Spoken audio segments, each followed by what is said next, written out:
4 weeks into the college football season, and this new expanded Big 12 feels different, obviously. But what sets it apart from the SEC and the Big 10 already? This is Locked On Big 12.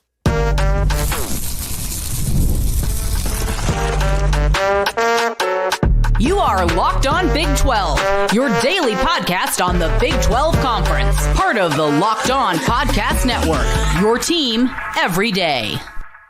Look, you guys see that? We got Pete Souza from ESPN. He's right here. ESPN play-by-play's Pete Souza, host of Inside the 12, is on Locked On Big 12. Happy Friday, everybody, and thanks for joining Locked On Big 12, making it your first listen every single day. On today's show, what sets the Big 12 apart from the SEC and the Big 10 right now? We'll also talk how expansion, which a lot of people hate, has created an ideal conference that's not a truck stop, but instead maybe America's most entertaining. And then we'll get to this weekend's slate. We'll talk BYU at Baylor being an underdog. We'll get to Oklahoma State and Kansas State, as well as the other big games in this league. If you hit subscribe, I get to keep my job. Pete Souza, oh my gosh. First and foremost, Pete and I have worked adjacent for the last 4 years in different roles. And you've been on the show multiple times, but now you have really taken off in the Big 12 sphere. And who better to then answer the question, what right now sets the Big 12 apart from the SEC and the Big 10 that from a money standpoint are above us, but from a branding standpoint, that gap seems to be closing? Well, I think, first of all, come on. Thank you for having me on. It's great to see you. It's great to be here. I'm so impressed with you. And when I listened, I was telling you offline, when I listened to Locked On 12, I love it, dude. Locked On Big 12 is exciting. It's compelling. And you're the reason why. But the conference, and to answer your question as we get into it, the conference is a big reason why it's so compelling. And I think what separates the Big 12, and I think it was what was talked about preseason by Brett Yormark, and it's starting to come to fruition. And we saw all the one-score games last week, and the parity in this conference, although it is mind-numbing to some of these teams that are losing these one-score games, like Kansas, but it's also so exciting for the rest of the country that every time you put on a Big 12 game, you know for the most part there's going to be fireworks, or if it's 3 yards in a cloud of dust, you're going to see competitive football, and you see parity and you see depth. And then you see, like we saw on Saturday night, Drake, the ratings for that game, Baylor and Colorado, were just unbelievable. Now, unfortunately, if you're Baylor and you're on the losing end of that, I think that really hurts you, and we can talk about that down the line. But the spotlight on the conference is white hot.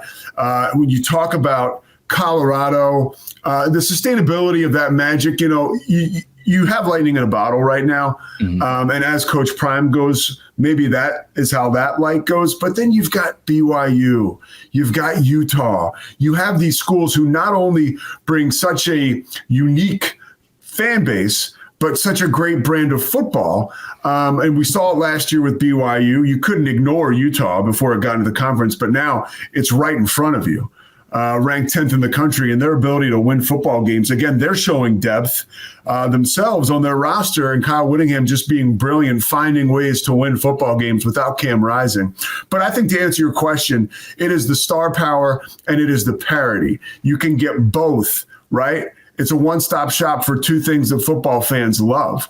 You've got superstar. The Travis Hunter, Shedeur Sanders stuff, maybe we get tired of talking about it, but it's amazing to watch. I don't get tired.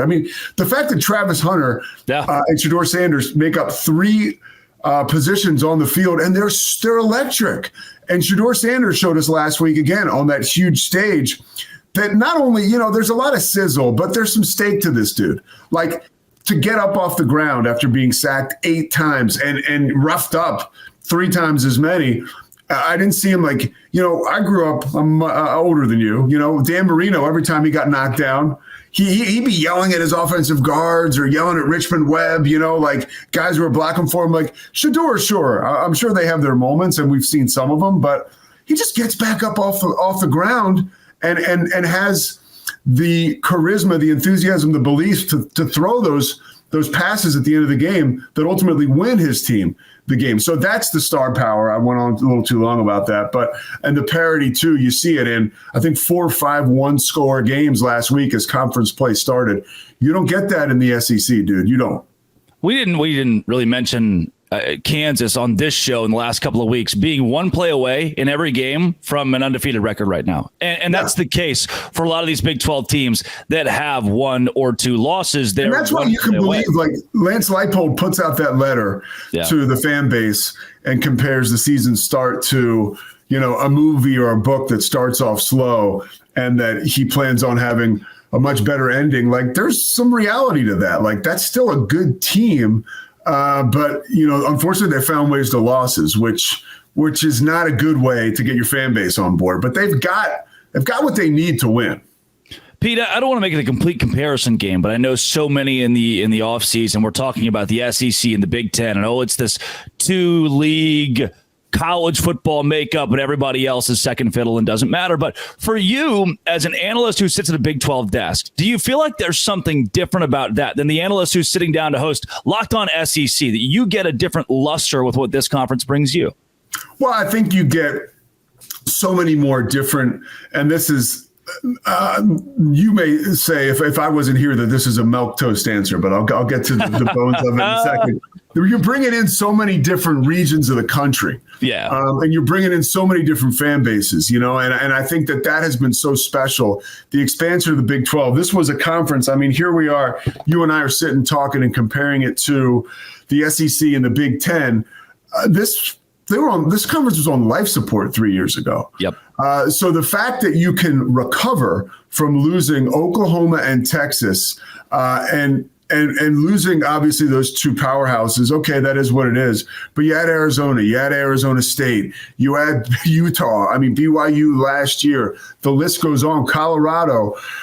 So you want to develop more football power. What you need in the Big 12, really, and I hear you talk about this, and as a fan, I hope for it too. Well, okay, BYU, you beat Kansas State. Now you got to be good, right? Like, now you got to be good. Utah, you're ranked 10th in the country. You found a way to beat Oklahoma. You have got to be good, because at the end of the day, if we want to talk about the Big 12 and we want to put it up there with the SEC and the Big 10, which week by week you can, Drake.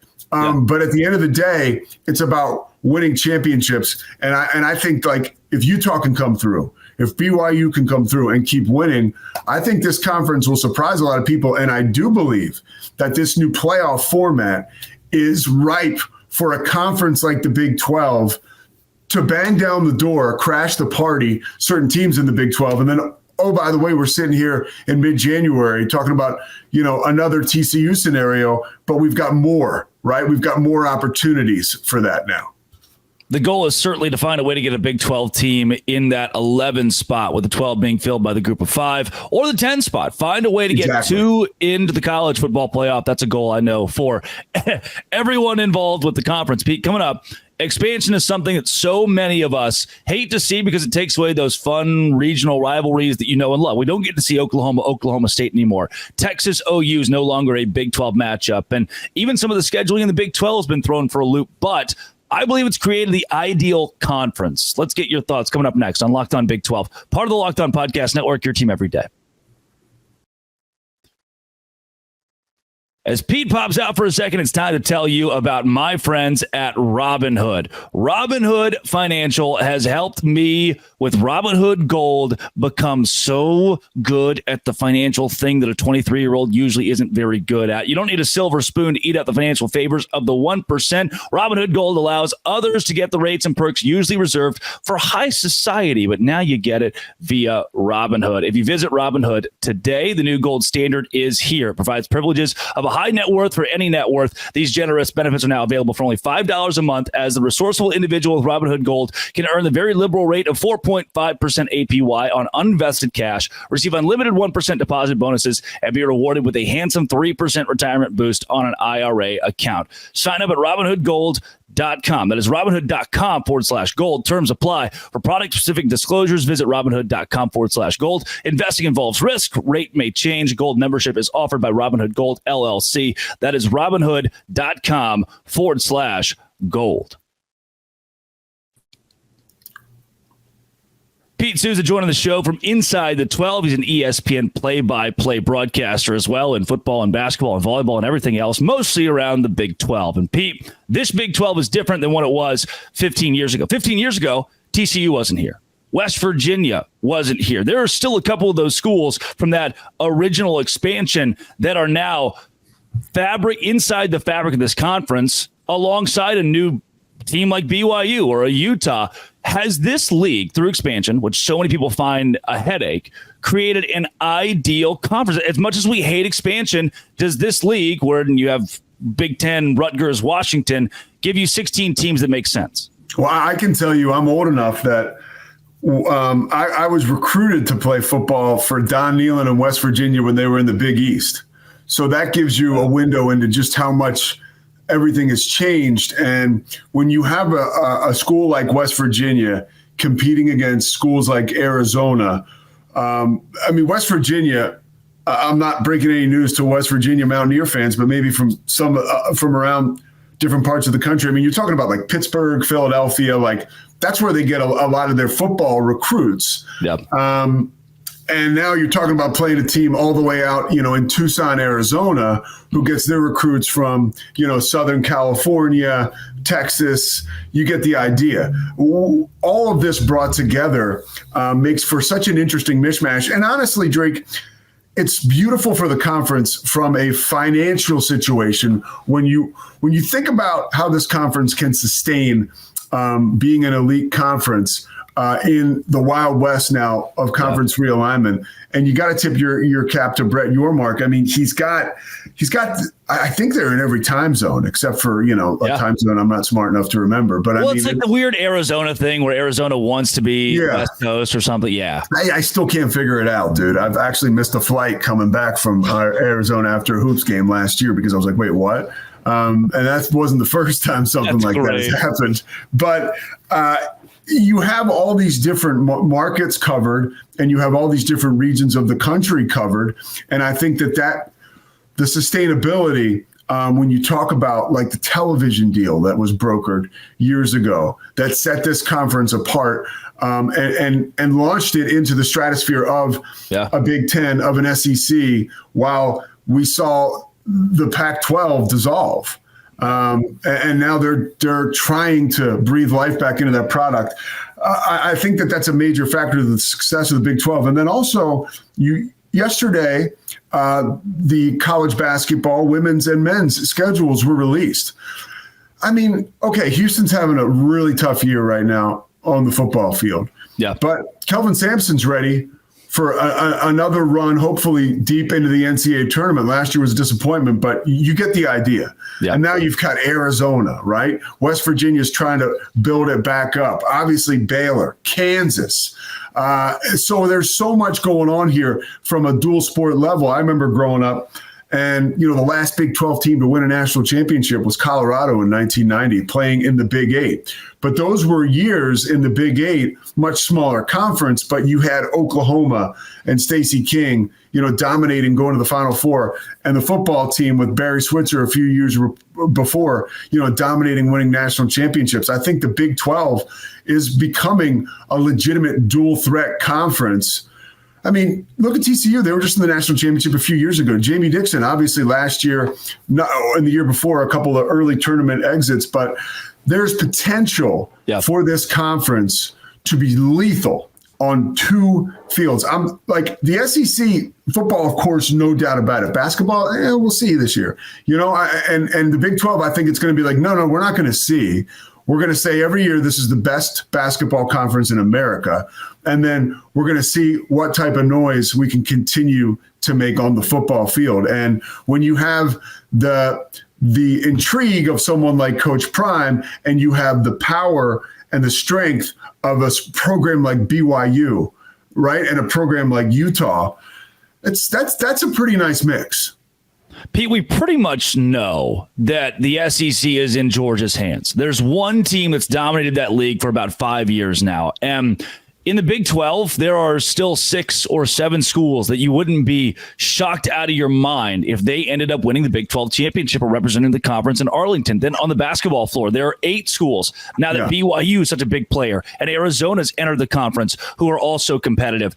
That, to me, is what takes this league from expansion and makes it so different from the SEC and Big Ten. And maybe the what I want to get to, the root of this, how did Brett Yormark, even going back to Bob Bowlesby, build a conference that is so evenly matched, that has so many schools that are right at that same level, even a BYU who wasn't, or a UCF who wasn't in the Power 5 at the time. They stepped in, stood up, and they're already competitive. How do you build that hodgepodge of teams that are right there? Well, it was strategic. He knew parity was going to matter. And he knew that if you build a conference where every week counts, not just counts like, hey, we're duking it out like the Yankee Conference or the Ivy League, or now, I don't even know what you'd make of the ACC. Nice showing by SMU, but I'm not quite sure what to make of that conference from a football perspective.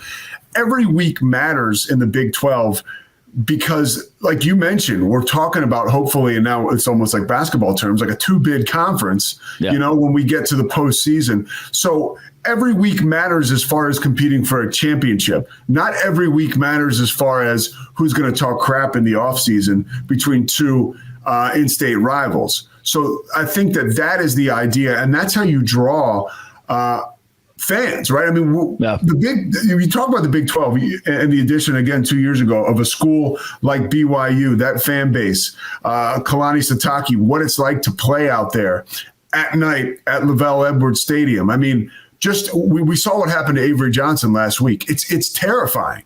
And I think that you incorporate football tradition.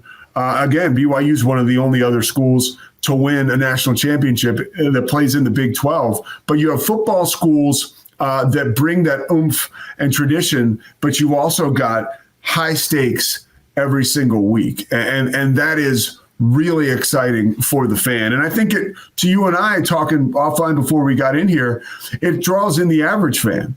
And again, like how widespread the Big 12 footprint is now geographically, it really lends itself to drama and a lot of people around the country looking at this conference saying, wow, the Big 12 is awesome.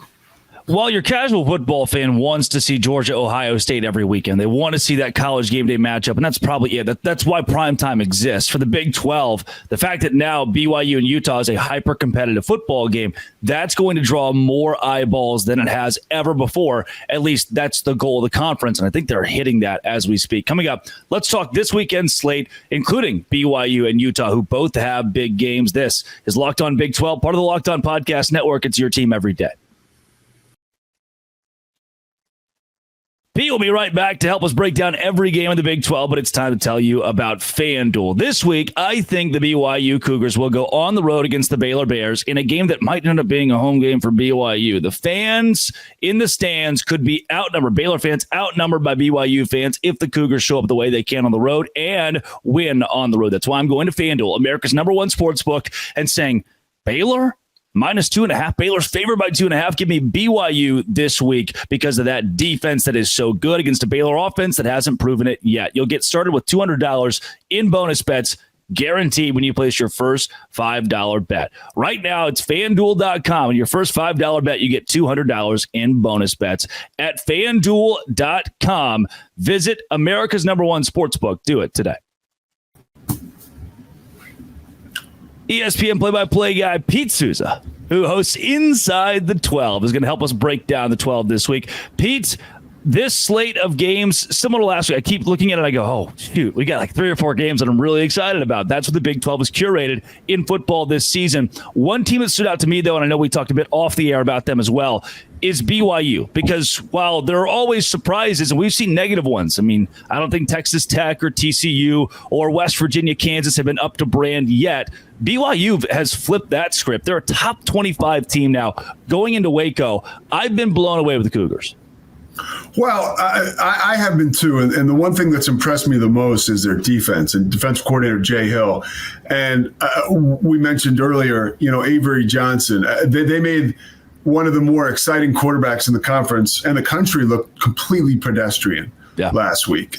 They're holding teams to under 13 points a game. You look out there, if you're a BYU fan, and you don't see Fred Warner, right? You don't see Kyle Van Noy. But you've got guys who seem to always be in the right place at the right time, and they're generating turnovers. They're making plays. They're making plays on special teams too, which might as well sort of be like generating points on defense. I mean, this is a team now. As you see him, Jake Retzlaff. I figured, okay, even like there was the Gary Bohannon, Jake Retzlaff back and forth preseason. I felt like it was always going to be Jake Retzlaff, but their ability to scheme defensively, right?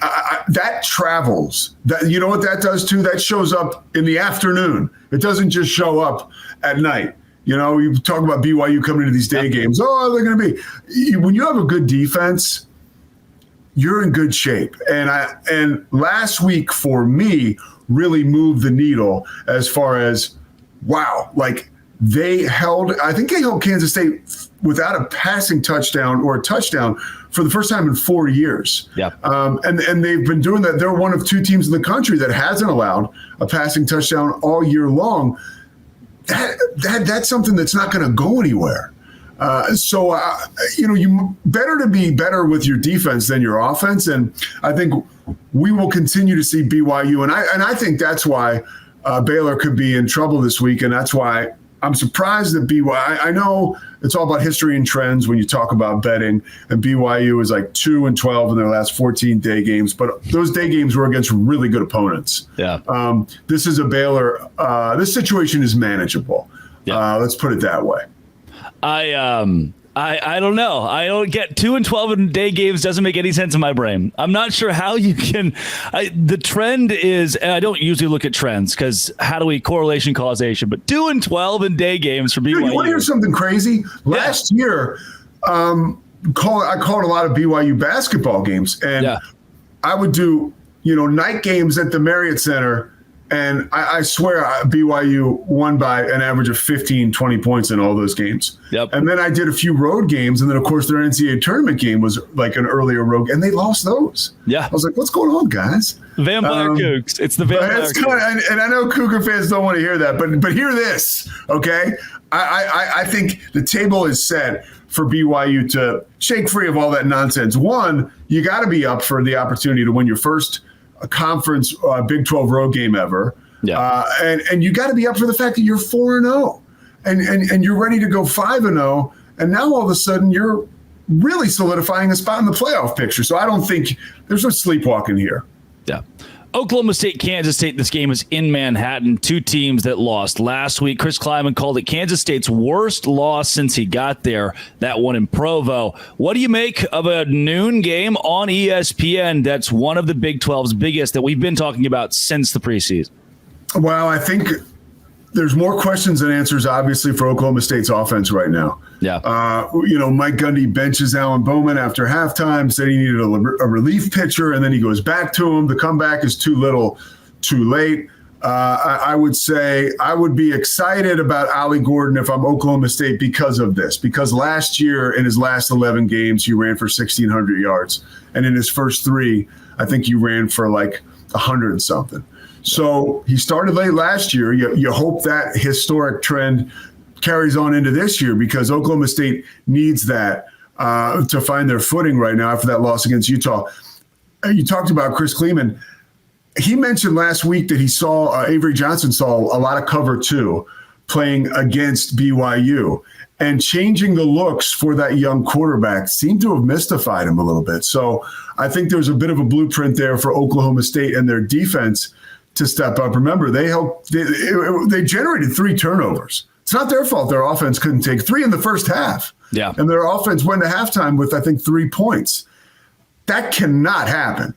If you're going to generate 6 turnovers in a game and you generate 6 points, let's say, of doing the math there, their offense needs to step it up. And this is a big opportunity for them this weekend.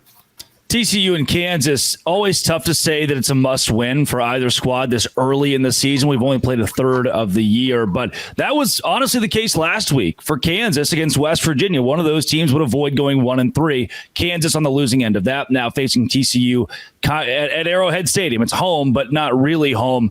What do you make of this one?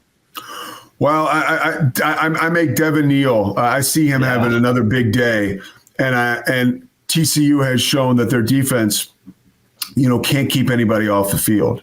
Yep. And they're not doing that offense because I think Josh Hoover is a really good quarterback. He's been efficient. He's been exciting. He's been explosive. But that, you give up 66 points to SMU. There's a scheme there where Kansas can find a way to score a lot of points with Devin Neal. And I think Jeff Grimes is going to do that this week. I think that he'll try to limit the mistakes for Jalen Daniels because we have seen him struggle, and this has been a disappointment, right? That's not a shocker to anybody. Last week, they should have won that football game. They should have beat UNLV. I was in the DFW area, and I was walking around. I'd done football earlier, and I had the game on my phone. I was like, well, they're going to win. And they didn't. And so I was like, wow. I was shocked to even see that they lost. So I that's a long way of saying I like Kansas. Yeah, double-digit lead for Kansas last week on the road. And then 5 minutes left, dude. Yeah, couldn't get it done. And that was flip the script from where West Virginia was leading Pitt by 10 and ends up losing the game to Pittsburgh the week prior. So you got a team, you're like, oh, can they finish? Can they close? And then everything flipped on its head. This Colorado UCF game is even more intriguing for me now that Las Vegas has UCF favored by 14 points, 2 touchdowns in Orlando. Do you think the Buffs have a shot to not just win, not just cover, but also win? I think they do have a shot to win the football game, but I think they'll have to stay in it early. They're going to have to kind of find a way to drag KJ Jefferson and RJ Harvey into halftime in a close football game. I think that I think UCF will win the game. I think this is an opportunity for the Knights. An amazing setup here, okay? You've got big noon kickoff coming to Orlando when you're playing Colorado. Everybody's watching. Recruits around the country are going to be locked on your game and your campus in Orlando on Saturday. You beat Colorado, you do what you're supposed to do because you're favored by 14, and then you have the opportunity to play Florida in Gainesville on the road to really win over a vulnerable Florida team, to win over a lot of recruits in that state. It is a huge, 8 days or however you want to say it, 9-10 days coming up for this Knights program. A really exciting time to be around that program. Let's touch on these last couple quickly. Texas Tech hosts Cincinnati. All of a sudden, Scott Satterfield and Cincinnati are interesting. Tech favored by 3.